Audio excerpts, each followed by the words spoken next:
انہیں طے ہو گیا حضور کے بے ادب کے لیے یہ طے کرنا بھی مشکل ہوتا ہے نا. طے ہو گیا کہ ولدیت ہے کیا. 70 بندے نام لے کے حضور نے مسجد نبی سے نکال دیے.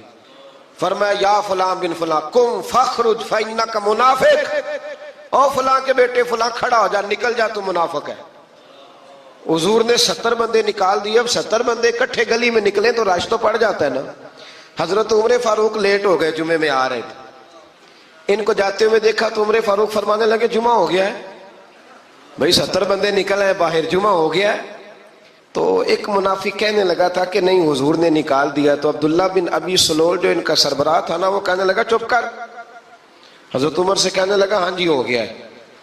وہ بھی کہنے لگا تھا نہیں ہوا, ہمیں نکال دیا گیا ہے. تو یہ سردار بولا, کہنے لگا ہو گیا ہو گیا. حضرت عمر کہنے لگا چلو جمعہ ہو گیا تو جا کے اندر حضور کی زیارت ہی کر لیتا ہوں, لیٹ تو ہو ہی گیا ہوں. حضرت عمر اندر چلے گئے تو پیچھے سے وہ منافقین اپنے سردار سے کہنے لگے کہ 2 منٹ میں عمر کو پتہ چل جائے گا کہ تم نے جھوٹ بولا ہے. عمر کو جا کے پتہ چل جائے. کہنے لگا بڑے پاگل ہو, میں نے تمہاری جان بچائی ہے, نبی پاک نے تو مسجد سے نکالا ہے نا. تو عمر کو پتہ چل جاتا نا ہم منافق ہیں. تو ابو بکر بھی مسجد میں تھے, علی بھی مسجد میں تھے, عثمان بھی مسجد میں تھے, بچانے والا ہی کوئی نہیں تھا. عمر نے تلوار لے کے تو دنیا سے نکال دینا تھا. تو میں نے جان بچائی, آپ جائیں گے نا اندر تو حضور ٹھنڈا کر دیں گے, فرمائیں گے چلو میں نے نکال جو دیا ہے. تو یہ وہ منافقین کی جماعت ہے. دوسرے سے تیسرے رکوع میں نا اللہ تعالیٰ نے انسان کو یاد کرایا ہے کہ تو نے عبادت اپنے رب کی کرنی ہے. اور فرمایا رب تمہارا وہ ہے جس نے تمہارے لیے زمین کو فرش بنایا ہے, آسمان کو چھت بنایا ہے, اور آسمان سے پانی برسا کے تو زمین سے پھل اگائے ہیں, رزقا لکم, وہ بھی تیرے کھانے کے لیے اگائے ہیں. وہ جو آسمان سے بارش برسا کے زمین سے سبز اور پھل اگائے ہیں تو وہ بھی تیرے لیے. جب سارا کچھ تیرے لیے بنایا تو بھی تو عبادت کرنا اپنے رب کی, پھر کسی کو اس کا شریک نہ ٹھہرا. ایک چیلنج بھی کیا قرآن مجید نے اس رکوع کے اندر. کہا کرتے تھے مکے کے لوگ کہ آپ قرآن مجید کی آیتیں نبی کریم علیہ السلام سے کہا کرتے تھے کہ معاذ اللہ آپ خود بناتے ہیں, بنا کے لاتے ہیں. تو اللہ کریم نے فرمایا وَإِن كُنتُمْ فِي رَيْبٍ مِّمَّا نَزَّلْنَا عَلَىٰ عَبْدِنَا فَأْتُوا بِسُورَةٍ مِّن مِّثْلِهِ. اگر تمہیں شک ہو نا اس میں جو ہم نے بندہ خاص پہ نازل کیا ہے تو تم بھی اس جیسی ایک صورت بنا کے لاؤ. پڑھے لکھے تو تم بھی ہو نا, مکے میں تم بھی رہتے ہو, تو ایک صورت بنا کے لاؤ. قرآن مجید ہم سے چھینا گیا ہے سازش کے تحت, اس لیے کہ جس قوم کو قرآن آ جاتا ہے نا پھر کوئی کافر اس کا مقابلہ نہیں کر سکتا. دیکھیں نا اگر کافروں کے پاس جواب ہوتا قرآن پاک کا تو بدر اور احد میں نا کوئی آیت بنا کے لاتے قرآن کے مقابلے کی, تلواریں لے کے نہ آتے. ان کے پاس جواب ہی نہیں تھا. اور قیامت تک کسی کافر کے پاس قرآن مجید کا کوئی جواب, قرآن کا کوئی جواب, قسم اللہ کی جواب کوئی نہیں قرآن کا, اس کا کوئی جواب نہیں. کیا بات ہے قرآن پاک کی. وہ ایک دفعہ مسلمہ کذاب بے ایمان کہنے لگا میں نے بنا لیا ہے قرآن پاک کا جواب. معاذ اللہ, جواب کیا بنایا؟ وہ سورت ہے نا القاریۃ ما القاریۃ وما ادراک ما القاریۃ, کھڑکھڑانے والی کیا ہے, کھڑکھڑانے والی تمہیں کیا پتا کیا ہے کھڑکھڑی, قیامت کا ذکر ہے. کہنے لگا میں نے اس جیسی صورت بنا لیا. تو کیا بنایا؟ الفیل مل فیل وما ادراک ما الفیل. کہنے لگا ہاتھی, تمہیں کیا پتا کیا ہاتھی, تم کیا جانو کیا ہاتھی. تو پاس جو اس کے اپنے بیٹھے تھے نا چیلے, وہ کہنے لگے چپ کر جا, سارے زمانے کو پتا ہے ہاتھی کیا ہوتا ہے. تو پاگل ہے, اس کے 2 کان ہوتے ہیں, ایک سونڈ ہوتی ہے, 4 اس کے پیر ہوتے ہیں. بیوقوف آدمی, قرآن کا مقابلہ کرنا ہے تو کچھ چج کے ساتھ کر, پاگلوں کی طرح مقابلہ کرے گا, جوتے کھائے گا بھی, ہمیں بھی پڑھوائے گا. تو قرآن مجید کا کوئی مقابلہ کر سکا؟ تو اس آیہ مبارکہ میں اللہ نے کافروں کو یہ کہا اگر مقابلہ نہیں کر سکتے تو پھر اللہ سے ڈرو, ورنہ دوزخ میں ڈالے جاؤ گے, وہ جس کا ایندھن آدمی اور پتھر ہے, اور بنائی بھی کافروں کے لیے گئی ہے. اعدت للکافرین, جہنم کس کے لیے بنائی گئی ہے؟ کافروں اور منافقوں کے لیے. مسلمانوں کے لیے بنائی گئی, مسلمان مرضی سے چھلانگے لگائیں تو ان کی موج ہے, ورنہ ان کے لیے جہنم, ان کے لیے اللہ نے جنت بنائی ہے.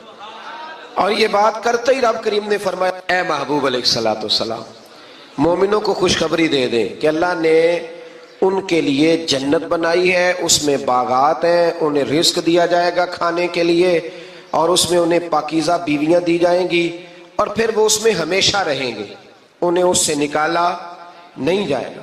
آگے جو آیات کریمہ ہے نا اس کے اندر اللہ تبارک و تعالیٰ نے فرمایا ہے کہ اللہ حیا نہیں کرتا سمجھانے کے لیے مچھر کی مثال بھی دینی پڑے. فرمایا قرآن سے کچھ لوگ ہدایت حاصل کرتے ہیں اور کچھ گمراہ ہو جاتے ہیں. جب لوگ اپنی مرضی کی تشریحات چاہتے ہیں تو گمراہ ہوتے ہیں، اور جب قرآن کو رسول اللہ صلی اللہ علیہ وسلم اور امت مسلمہ کی تشریحات کی روشنی میں سمجھتے ہیں تو پھر اللہ ہدایت عطا فرماتا ہے. پھر اللہ تبارک و تعالیٰ نے آگے ارشاد فرمایا حضرت آدم کی پیدائش کا واقعہ. کچھ مفسرین نے لکھا ہے اللہ نے مشورہ کیا تھا فرشتوں سے، وَإِذْ قَالَ رَبُّكَ لِلْمَلَائِكَةِ إِنِّي جَاعِلٌ فِي الْأَرْضِ خَلِيفَةً. لیکن کچھ مفسرین کہتے ہیں کہ اللہ کو ضرورت نہیں فرشتوں سے مشورہ کرنے کی. اللہ نے فرشتوں سے مشورہ نہیں کیا، بلکہ رب نے انہیں آگاہ فرمایا تھا کہ میں لگا ہوں زمین پہ اپنا نائب بنانے، میں خلافت دینے لگا ہوں زمین پہ.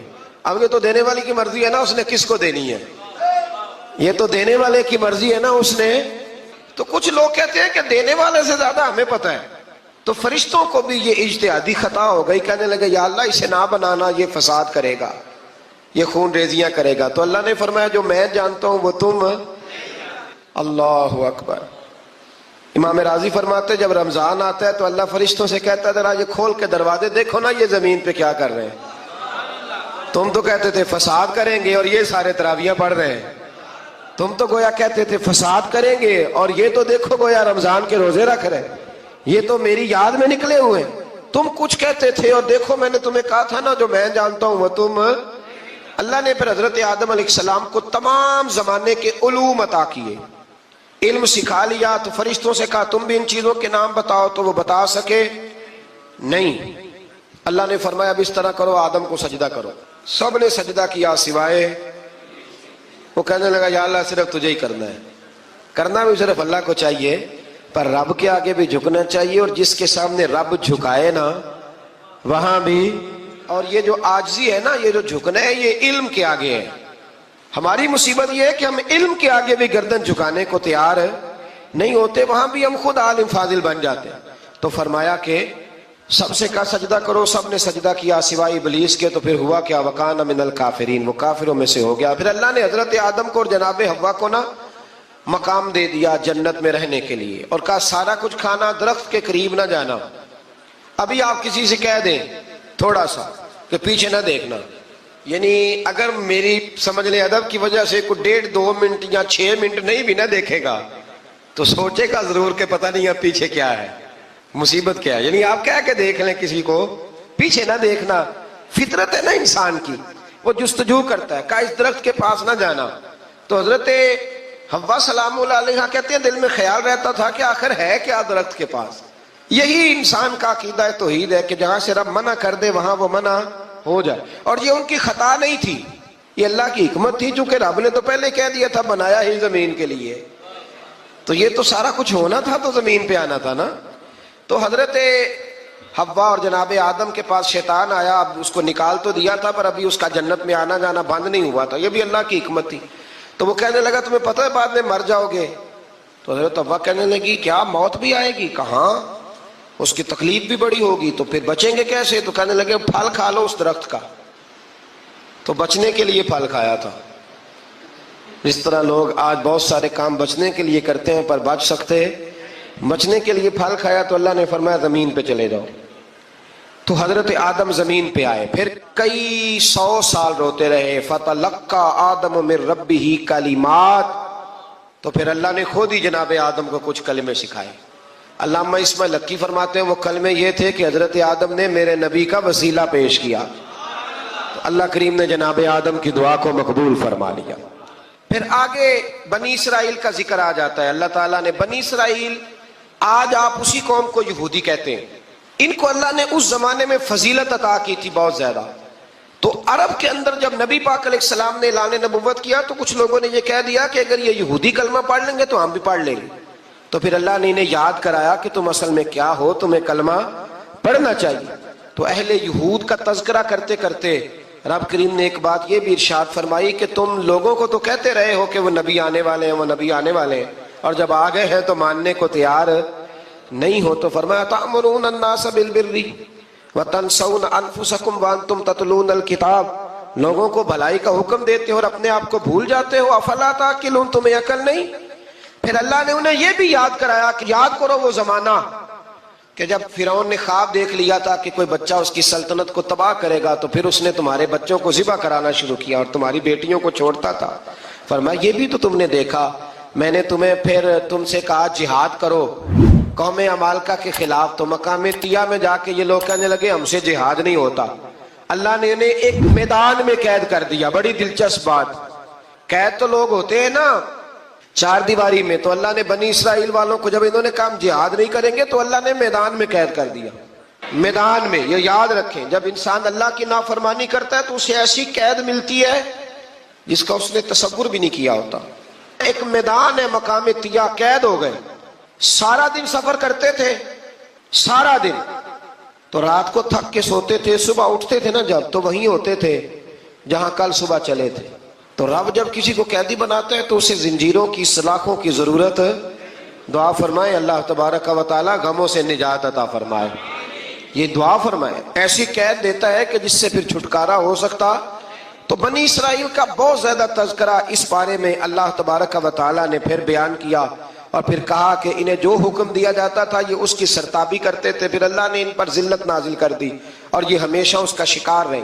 قوم سبت کا ذکر فرمایا اللہ نے، ہفتے والے دن کچھ لوگ نافرمانی کرتے تھے۔ ہمارے بھی ہیلے بہانے ہیں نا آج کل کاروبار میں، تو اسی سپارے کی آیت نمبر 65 کے اندر اللہ تعالیٰ نے حضرت داؤد کی قوم کا ذکر کیا کہ اللہ نے انہیں حکم دیا تھا کہ ہفتے والے دن مچھلیاں نہیں پکڑنی، تو وہ کہتے تھے چلو ہاتھ لگا کے نہیں پکڑنی، ہاتھ لگا کے۔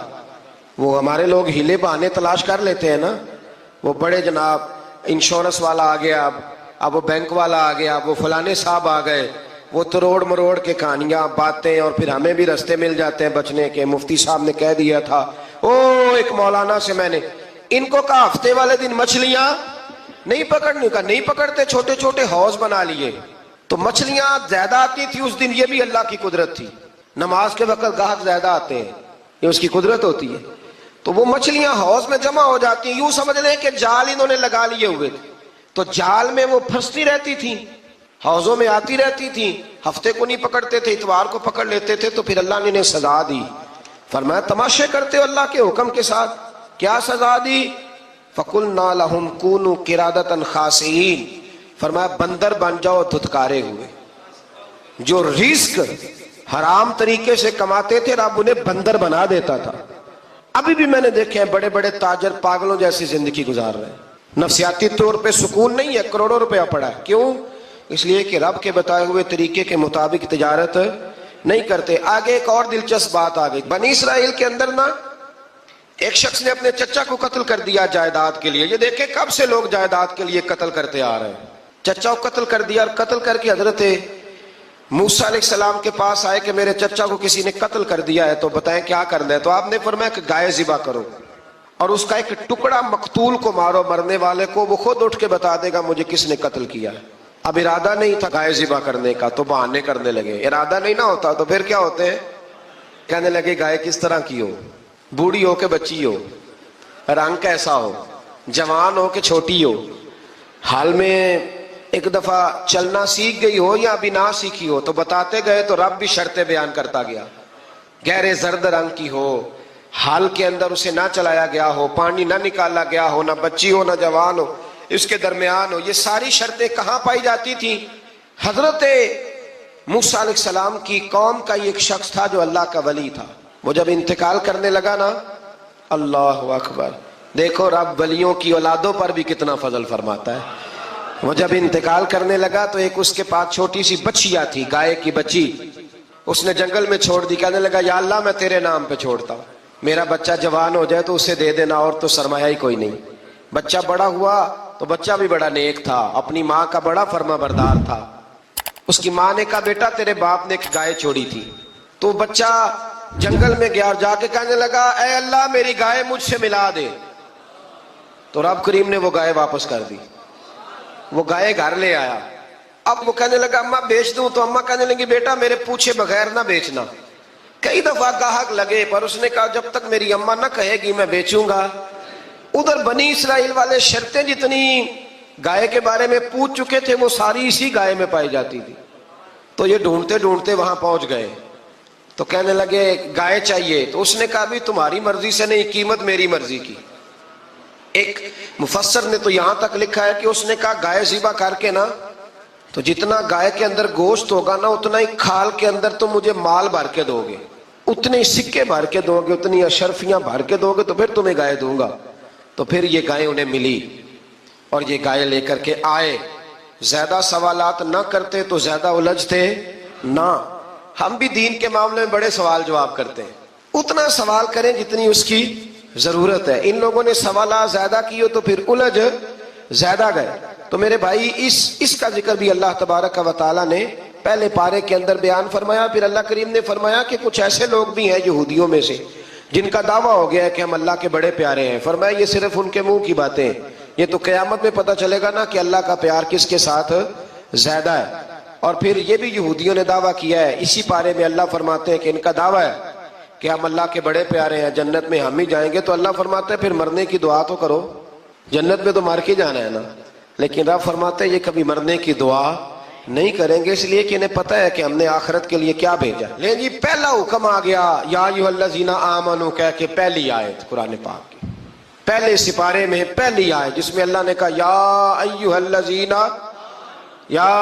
الذین آمنوا، تو پہلا حکم آمنوا کہہ کے۔ آیت نمبر 104 میں جو اللہ نے حکم دیا ہے نا وہ نبی پاک کی تعظیم کا حکم ہے۔ پہلا حکم ہی اللہ نے حضور کی عزت اور ناموس کا ارشاد فرمایا۔ پہلا اس ترتیب کے لحاظ سے وہ ہوا یہ کہ جب نبی پاک کو بات ارشاد کرتے تو صحابہ کرام اٹھ کے عرض کرتے رائینا یا رسول اللہ، حضور سمجھ نہیں آئی ذرا رعایت کر دیں۔ تو یہودیوں کی عبرانی زبان کے اندر نہ ذرا کھینچ کے پڑھتے تھے رائینا، تو اس کا معنی بنتا تھا معاذ اللہ اے ہمارے چرواہے، بکریاں چرانے والے کو بھی وہ رائینا کہتے تھے۔ تو جب صحابہ یہ کہنے لگے تو اللہ نے منع ہی کر دیا، فرمایا میرے محبوب کے غلاموں اس لفظ کے پیچھے چھپ کے، اس لفظ کے پیچھے چھپ کے لوگ میرے نبی کی بے ادبی کر جاتے ہیں۔ تو جس لفظ کا کوئی ایک معنی بے ادبی والا بنتا ہو وہ لفظ بھی میرے نبی کے لیے نہ کہو، لفظ وہ والے کہو جس میں کوئی بے ادبی کا معنی نکلے نہ۔ یہاں لوگوں نے بڑے بڑے لفظ نہیں بول دیے، پھر کہتے میرا مطلب یہ تھا، میرا مطلب وہ تھا، تو نے وہ لفظ بولا کیوں جس کا کوئی غلط مطلب بھی نکل سکتا تھا۔ اللہ نے فرمایا یا ایھا الذین آمنوا لا تقولوا رائینا، اے ایمان والو رائینا کہو ہی نہ۔ تو یا اللہ کیا کہیں؟ فرمایا وقولوا انظرنا، تم کہو یا رسول اللہ ایک نظر فرمائیے۔ انداز دیکھیے، انظرنا ایک نظر۔ تو ہمارے بزرگ تو پہلے ہی بڑے پیار والوں نے کہہ دیا یا رسول اللہ انظر حالنا۔ کہتے کہاں سے لاتے ہو جملے؟ میں نے کہا اللہ کی کتاب سے۔ یا رسول اللہ انظر حالنا، یا حبیب اللہ اسمع قالا، تو تم کہو انظرنا، محبوب نظر کرم کرے، واسمعوا، اور کیا ضرورت ہے دوبارہ پوچھنے کی؟ اللہ کہتا ہے پہلے ہی دھیان سے سنا کرو، پہلے ہی واسمعوا، پہلے ہی احتیاط سے سنو۔ وللکافرین عذاب علیم، اور کافروں کے لیے دردناک عذاب ہے۔ لے جی اسی پارے میں اللہ تبارک و تعالیٰ نے پھر اہل یہود کا ذکر کیا۔ تو یہود کہنے لگے کہ ہم حضرت ابراہیم کے ماننے والے ہیں، تو اللہ کریم نے وہ بھی ذکر کیا کہ میں نے تو ابراہیم کو آزمایا ہے۔ وَإِذِ ابْتَلَىٰ إِبْرَاهِيمَ رَبُّهُ بِكَلِمَاتٍ فَأَتَمَّهُنَّ، ہم نے ابراہیم کو کچھ چیزوں سے آزمایا ہے، وہ ہماری آزمائش پہ پورے اترے۔ قَالَ إِنِّي جَاعِلُكَ لِلنَّاسِ إِمَامًا، تو پھر ہم نے انہیں کہا کہ ہم آپ کو پوری دنیا کا امام بنائیں گے۔ وہ آزمائش کیا تھی؟ آگ میں جانا بھی آزمائش، بیٹے کا نہ ہونا بھی آزمائش، بیٹا ہوا تو پھر اسے وادی غیر ذی زرع میں چھوڑ کے آنا بھی آزمائش، بڑا ہوا تو پھر ذبح کرنا بھی آزمائش۔ فرمایا جہاں جہاں آزمایا ہے نا ابراہیم ہماری آزمائش میں پورے اترے۔ فرمایا تو مفت میں حضرت ابراہیم کی اولاد بنتے ہو اور ان کا نام لیتے ہو اور ان کے ساتھ اپنا تعلق بناتے ہو، دیکھو تو صحیح وہ کتنی آزمائشوں سے گزرے۔ تو اس کا بھی اللہ نے اسی میں ذکر فرمایا۔ اور پھر وہ بات کرتے تھے حضرت یعقوب کی اور حضرت اسحاق کی، تو فرمایا وہ تو ہمارے اتنے خاص بندے تھے کہ وصال کے وقت بھی انہوں نے اپنی اولادوں کو نصیحت فرمائی تھی کہ اللہ کی توحید پہ قائم رہنا۔ اس کا ذکر بھی اللہ نے اسی پارے میں بیان فرمایا۔ اور جو حضرت ابراہیم اور جناب اسماعیل نے کعبہ تعمیر کیا تو اس کا ذکر بھی اللہ تعالیٰ نے اسی پارے میں فرمایا۔ فرمایا جب وہ کعبہ بنا رہے تھے تو کہہ رہے تھے ربنا تقبل منا، کہہ رہے تھے اے اللہ بنا ہم نے دیا ہے پر مہربانی فرما ہم سے قبول فرما لے۔ تو جو آیہ کریمہ آخر میں عرض کرنا چاہتا ہوں اس پر بھی تھوڑی توجہ فرمائیں گے تو بات بڑی نکھر کے باہر آئے گی۔ یہ 16ویں رکوع کے اندر اللہ نے پھر یہود کا اور عیسائیت کا ذکر فرمایا تو اللہ کریم نے ایک بات ارشاد فرمائی، یہودیوں کے ہاں جب کوئی بچہ پیدا ہوتا تھا پیلے رنگ کے ساتھ اس کو رنگتے تھے، یا کوئی خاص رنگ تھا ان کا، بچہ پیدا ہوتا تو اس پر وہ رنگ چڑھاتے کہ یہ جی ہمارے مذہب کا رنگ ہے۔ ہمارے ہاں بھی رسمیں ہیں نا اپنی اپنی، معاذ اللہ اپنی اپنی نہیں ہونی چاہیے، اللہ رسول کا حکم ہونا چاہیے۔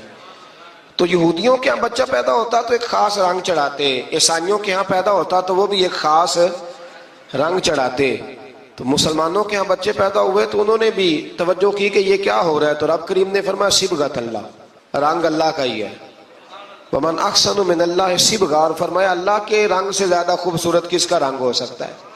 اللہ کا رنگ کیا ہے؟ لا الہ الا اللہ محمد الرسول اللہ صلی اللہ علیہ۔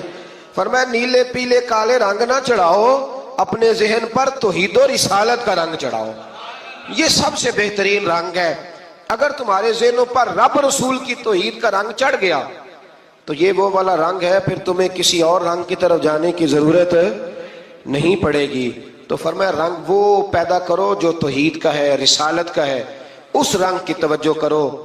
قرآن مجید کے اس پارے میں اللہ کریم نے مختلف باتیں بیان کر کے آخری رکوع میں یہ جو رنگ کا ذکر فرمایا نا، تو یہ لگتا ہے پورے پارے کا خلاصہ ہے کہ رب کریم نے فرمایا اصل بات یہ ہے کہ تمہاری سوچوں پہ رب رسول کی توحید و رسالت کا رنگ ہونا چاہیے۔ ہر وقت بچہ پیدا ہو، کوئی دنیا سے جائے تو رنگ کس کا ہونا چاہیے؟ اللہ رسول کے دین کا۔ ایک بار مدینے میں ہو جائے میرا جانا، ایک بار مدینے میں ہو جائے میرا جانا، پھر اور نہ کچھ مانگے سرکار کا دیوانہ، ایک بار مدینے میں ہو جائے میرا جانا، پل پل میرا دل تڑپے، دن رات کرے جاری، پل پل میرا دل تڑپے، دن رات کرے ساری، کب مدینے میں، کب آئے میری باری، کب مدینے میں، کب آئے میری باری، کب جا کے میں دیکھوں گا دربار سہانا، ایک بار مدینے میں ہو جائے میرا جانا، اس آس پہ جیتا ہوں، ایک روز بلائیں گے، اس آس پہ جیتا ہوں، ایک روز بلائیں گے، اور امت خسرا کا دیدار کرائیں گے، اور امت خسرا کا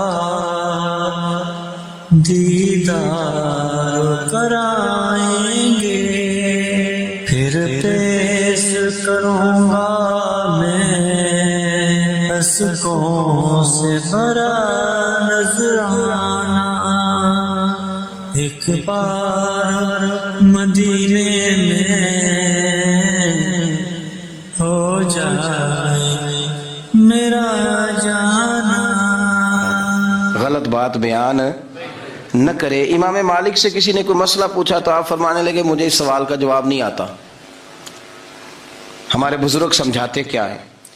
وہ کہنے لگا آپ اتنے بڑے امام ہیں تو اس سوال کا جواب نہیں آتا؟ آپ فرمانے لگے اگر مجھے ہر سوال کا جواب آتا پھر تو میں خدا ہوتا، مجھے ہر سوال کا جواب نہیں آتا، مجھے تو اتنا آتا ہے جتنا میرے رب نے مجھے عطا کر دیا ہے۔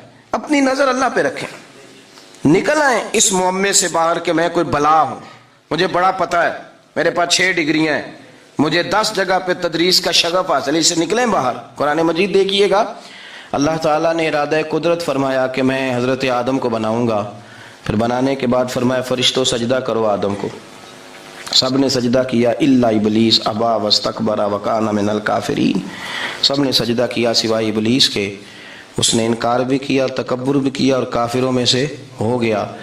تو یہ جب اللہ تعالیٰ نے سجدہ کرایا تو کیسے کرایا؟ اللہ تبارک و تعالیٰ نے نا حضرت آدم کو علم سکھایا خود، وعلم آدم الاسماء کلہا، خود اللہ فرماتے ہیں کہ میں نے جناب آدم علیہ السلام کو تمام اشیاء کے نام سکھائے، سب اشیاء کے نام سکھائے۔ تو وہ چیزیں پھر میں نے نا، اللہ فرماتے ہیں میں نے فرشتوں پہ پیش کی، میں نے کہا کہ بتاؤ ان کے نام کیا ہے، تو فرشتوں نے جو جواب دیا وہ سمجھنے والا ہے۔ اللہ نے چونکہ خود علم سکھایا تھا حضرت آدم کو، جناب آدم سکھایا تھا، لیکن فرشتوں کو نہیں سکھایا تھا۔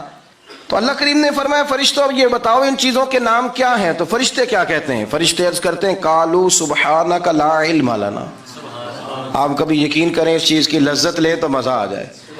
کہا قالوا سبحانک، کہنے لگے تو پاک ہے، قالوا سبحانک، کہنے لگے تو بھئی آدم علیہ السلام کو نام سکھا لیے، پھر فرشتوں کے سامنے وہ چیزیں پیش کر کے کہا ان چیزوں کے نام بتاؤ، تو فرشتے کیا کہتے ہیں؟ کہتے ہیں قالوا سبحانک، تو پاک ہے، لا علم لنا، ہمارے پاس کوئی علم نہیں، الا ما علمتنا، ہمیں تو اتنا پتہ ہے جتنا تو نے ہمیں سکھا دیا ہے، ہمیں تو اتنا پتہ ہے جتنا تو نے ہمیں، لا علم لنا، ہمارے پاس کوئی علم نہیں ہے، اتنا ہی پتہ ہے جتنا تو نے ہمیں سکھا دیا ہے، اس سے زیادہ ہمارے پاس علم۔ اور یہ کیوں تو نے ہمیں جتنا سکھایا اتنا پتہ ہے؟ فرشتے یہ نہیں کہتے یا اللہ تو زیادہ سکھا، آدم کو دیا تو ہمیں بھی دے، یہ نہیں فرمایا، فرمایا انکا انت العلیم الحکیم، اے اللہ تو علم والا بھی ہے اور حکمت والا بھی ہے، تجھے پتہ ہے کس کو کتنا دینا ہے، جتنا تو نے مناسب سمجھا جناب آدم کو دیا، اور جتنا تو نے بہتر سمجھا وہ تو نے ہمیں عطا فرمایا۔ تو اگر آپ کے پاس علم ہے، کہیں نالج ہے، تو اس کو اللہ کی عطا سمجھیں۔ ہمارے ہاں بہت سارے لوگ بن کے بیٹھ جاتے ہیں، میں اکثر کہتا ہوں کہ پھر وہ دعوے کرتے ہیں میرے علاقے والے جاہل ہیں، میرے شہر والے جاہل ہیں، میرے خاندان والے پڑھے نہیں، یہ آپ کا دعویٰ ہے، یہ آپ کو خراب کر دے گا۔ ہم نے بہت سارے ایسے لوگ دیکھے جو بہت بڑے عالم تھے، لیکن اللہ جب لینے پہ آیا تو عقل ہی لے گیا، شعور ہی چلا گیا، حافظے ختم ہو گئے۔ آپ دیکھتے ہیں بڑھاپے میں کچھ لوگ ایسے ہوتے ہیں کہ جن کو یہ بھی یاد نہیں رہتا کہ میرا نام کیا ہے، میں کہاں ہوں، مجھے کدھر جانا ہے۔ تو اس وقت سے اللہ کی پناہ مانگیں اور اپنی نظر اپنے رب کریم کی جانب رکھیں، اللہ کی جانب اپنی نظر کو مبذول رکھیں۔ دوسری بات، علم کے بعد ایک چیز آتی ہے جس کا نام ہے ہدایت، جس کا نام ہے تقوی، جس کا نام ہے پرہیزگاری، جس کا نام ہے عمل، عبادت، ریاضت۔ یہ بھی اسی وقت ہی نصیب ہوتی ہے جب میرا رب کریم نصیب فرما دیتا ہے۔ ہم نے نا نیکی کا اپنا اپنا سٹیٹس بنا لیا ہے، اپنا اپنا معیار بنا لیا ہے۔ کچھ لوگ کہتے ہیں کہ جناب مسجد میں سیمٹ کا توڑا دینے سے بہتر ہے کسی غریب کو آٹے کا تھیلا دے دو۔ اب اس نے اپنا مزاج بنا لیا نا نیکی کا، اس نے اپنا سٹیٹس بنا لیا ہے۔ میرا یہ سوال ہے کہ نبی پاک صلی اللہ تعالیٰ علیہ وسلم جب مدینہ شریف آئے تھے تو حضور نے سب سے پہلے غریبوں میں آٹا تقسیم کیا تھا کہ سب سے پہلے مسجد بنائی تھی؟ کیا عجیب لوگوں کا رنگ ہے، اپنی مرضی کی ہدایت، اپنی مرضی کا تقوی، اپنی مرضی کا معیار۔ مسجد کوئی بڑا چھوٹا خطیب بھی میری طرح کا ہو نا، تو وہ مسجد میں بیٹھ کے جب نبی پاک کی بات کرتا ہے تو کہتا ہے میرے رسول پاک غریبوں کا سہارا بن کے آئے۔ وہ غریبوں کی بات کرتا ہے، مسکینوں کی، لاچاروں کی، کمزوروں کی بات۔ تو مسجد ہی تو وہ ادارہ ہے جہاں سے غریبوں کی بات ہو رہی۔ تو اب لوگوں نے غریب کو اور مسجد کو لڑانا شروع کر دیا، اس کو لڑاؤ، کہ مسجد میں پیسے دینے سے بہتر ہے آپ غریب کو آٹے کا تھیلا دے دیں. آپ یہ کیوں نہیں کہتے کہ مسجد میں بھی آپ توڑا دیں ایک سیمنٹ کا اور ساتھ غریب کو بھی خدمت کریں؟ یہ کیوں نہیں تقویٰ؟ اپنی اپنی مرضی کا مزاج، اپنی اپنی. کچھ لوگ کہتے ہیں چھوڑو جی، ساری زندگی انسان نماز پڑھتا رہے اور پھر گالیاں بھی دیتا رہے، بندہ داڑھی بھی رکھ لے اور جھوٹ بولنا بھی نہ چھوڑے. تو یہ آپ نے اپنے پاس سے تقوی کا معیار بنایا ہے. گالی دینے کا گناہ ہے اور داڑھی رکھنے کا ثواب ہے. تو اگر آپ داڑھی رکھے ہوئے ہیں اور آپ کوئی غلطی کر رہے ہیں تو اس سے آپ کی داڑھی کا ثواب ختم. اللہ کرے آپ کو سمجھ آئے میری بات. آپ کوئی غلطی کر رہے ہیں، داڑھی کا ثواب اس سے ختم، وہ اپنی جگہ پہ قائم ہے چیز. اپنی مرضی کا کیوں تقوی کا معیار بناتے ہیں؟ تقوی کا مزاج اپنی مرضی کا نہ بناؤ. اللہ کی بارگاہ سے دعا مانگو کہ یا اللہ ہمیں ہدایت کا نور عطا فرما. اللہ تو ہمیں رستہ دکھا، تو بتا کہ ہدایت کیا ہے. تو رب فرماتا ہے اللہ ولی الذین آمنوا، اللہ مومنوں کا مددگار ہے. یخرجہم من الظلمات الی النور، وہ انہیں اندھیروں سے نکالتا ہے اور نور کی طرف روشنی عطا فرماتا ہے. اندھیروں سے نور کی طرف اللہ لاتا ہے. اللہ ولی، اللہ مومنوں کا ولی ہے، وہ انہیں اندھیروں سے نور کی طرف نکالتا ہے. ہدایت ہمیشہ اللہ کی طرف سے سمجھے. جب وہ نماز کی توفیق دیتا ہے تو اپنے فضل سے دیتا ہے، جب وہ ذکر کی توفیق دیتا ہے تو اپنے فضل سے. ہم سمجھتے ہیں ہو جی فلانا نہیں پڑھ رہا بڑا بیوقوف ہے، فلانا نہیں پڑھ رہا، تو تم کیا اپنی عقل کے زور پہ پڑھ رہا ہے؟ میں جی اللہ کے فضل سے 2 سپارے پڑھتا ہوں، تو کس پہ احسان کرتے تو 2 سپارے پڑھ کے رویا کر. کہا اگر مالک تو بڑا قریب نہیں، بڑے لوگ ہیں جن کو پورا قرآن حفظ ہے پر انہیں پڑھنے کی توفیق نہیں، تو انہیں فضل کیا اور مجھے توفیق دے دی ہے پڑھنے کی. رویا کر، پڑھ کے رویا کر. راتی ساری کر کر زاری، وہ نیند اکھاں تھی توندے تے فجرے وہی گناہگار کہاون سب تو نیوے ہوندے. مہربانی کریں، ڈریں، نیکی کریں تو